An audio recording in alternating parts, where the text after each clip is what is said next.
I'd like to look at some Venn diagrams, and I want to see if we can do this in a little bit different way than what your textbook acknowledges. So let's look at what I would consider pet owners. Okay? And so we have people that own dogs. We have people that own cats. And then we have people that own dogs and cats. So when we draw a Venn diagram, we have basically circles that are overlapping. Okay?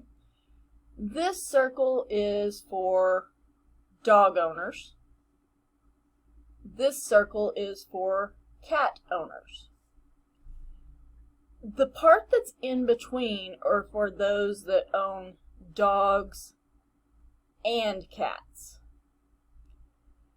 So the people that are in this portion here are those people, they count as dog owners because they do own a dog, but they also count as cat owners because they own a cat.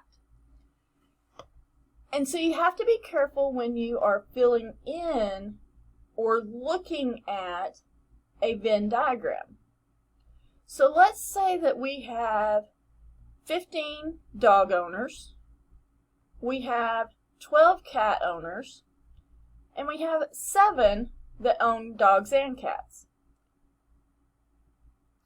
And when we're looking at this,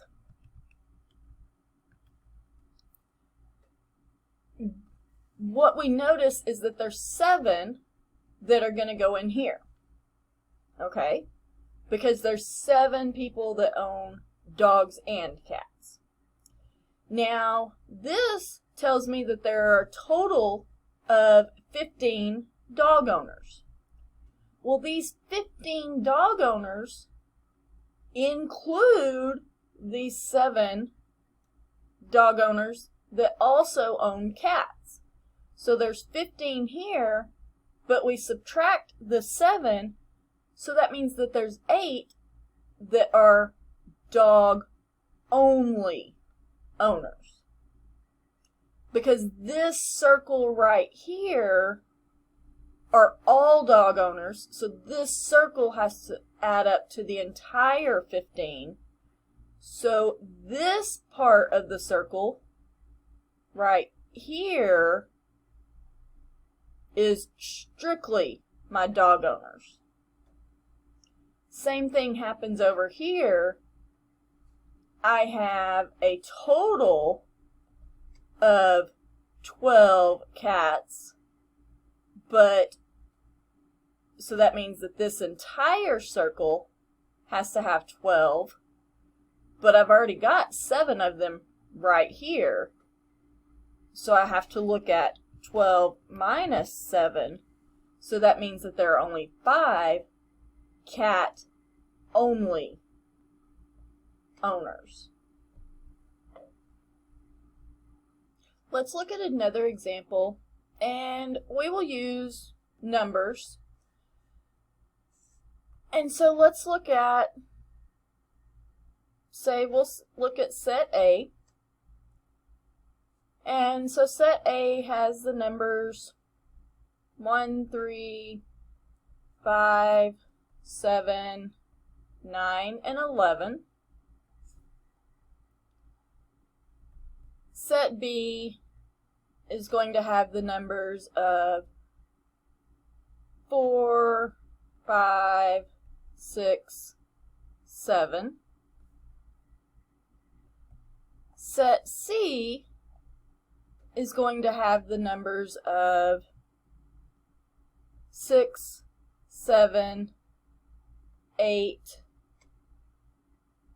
10, and 12. Okay? So this means that I'm going to draw 3 separate circles. And so I'm going to draw circle A, which is here. I will draw circle B, which is here.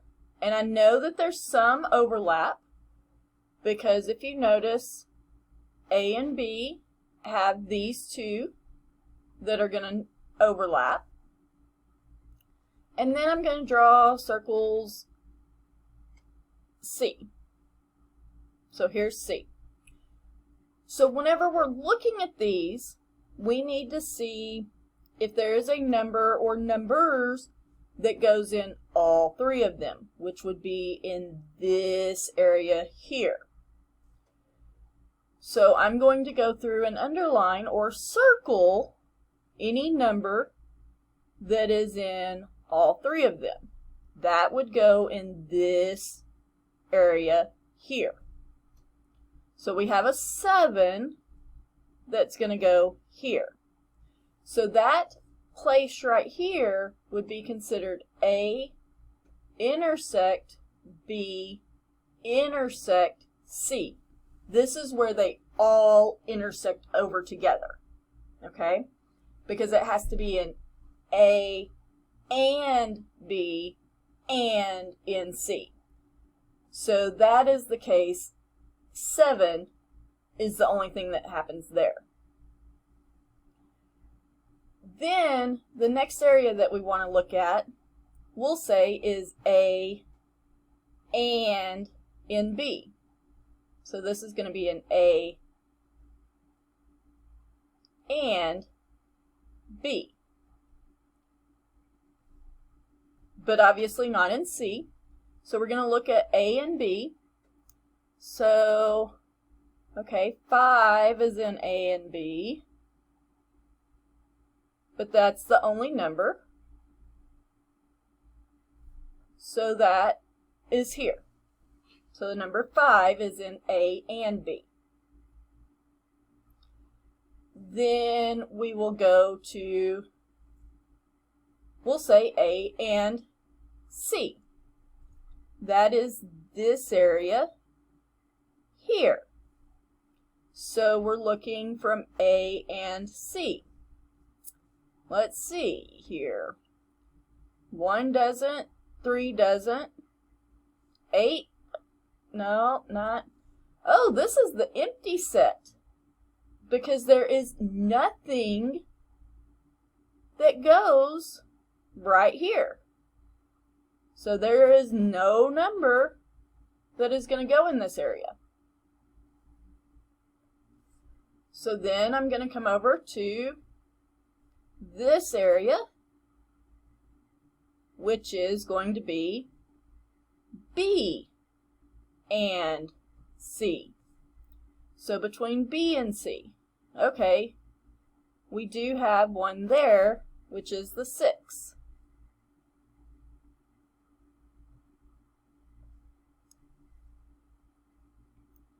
Then we have our respective A only, B only, and C only. So in A only, I have a 1, a 3, a 9, and 11. Now notice, it also includes the 5 and the 7, but those go in these parts here because they are also in A, but we already have them in the overlapping sections. So then in B only, we have the number 4. In C only, we have the numbers 8, 10, and 12. Now, I want to do some other operations with this, and I want to use this Venn diagram because the Venn diagram is a little bit easier for us to use once we put all of these numbers into this Venn diagram. Notice we have these sets, and once we can get these numbers into that set, then we can actually use just the Venn diagram to look at the rest of the operations. The biggest thing is always start the place where all the pieces overlap. Notice I started here where all 3 of these overlapped. And then I started going to the other places where they overlapped. I don't want to start here out at the outside part because I've got to start where they overlap and take out the pieces that have already overlapped. So let's look at some other parts. Let's look at, say, A or B. A or B, what this indicates is anything that is going to be in my circle A or in B. So that includes anything in this circle A as well as anything else that is in B. So what we do is we start out with A, so that's a 1, a 3, a 9, 11. It also includes the 5 and the 7 because those are all in A. And then it includes any other number that is in B, which would be the 6 and the 4. So the 6 and the 4 are not in A, but they are in B. Think about if you and a friend are trying to create something. You're trying to create a meal or something, and you're talking about what you're trying to create a meal for Thanksgiving or whatever, and you're talking about what's in your pantries. Well, I have this, I have this. You're going to put it all together to make one meal, and you're trying to figure out what do we need from the grocery store. Well, if either of you have it, you don't have to go purchase it. It's an either or type of situation. That's what this is. It's an either or. It doesn't matter who has it as long as one of you has it. Okay? So you just have to be careful with some of the symbols. This symbol says you both have to have it in order for it to count. It's kind of like pairing things up. Kind of like the pair of socks. You gotta have both socks or both shoes to be able to wear them. That's what this is. This is that and. I have to have a shoe over here and a shoe over here to be able to wear it. Or I have to put my leg in both sides of the pants to be able to wear it. Well, here, I'm just filling my basket from either side. Doesn't matter how I fill it, I'm just filling it up. Okay? So I hope this helps with Venn diagrams. If you continue to have questions, just let me know.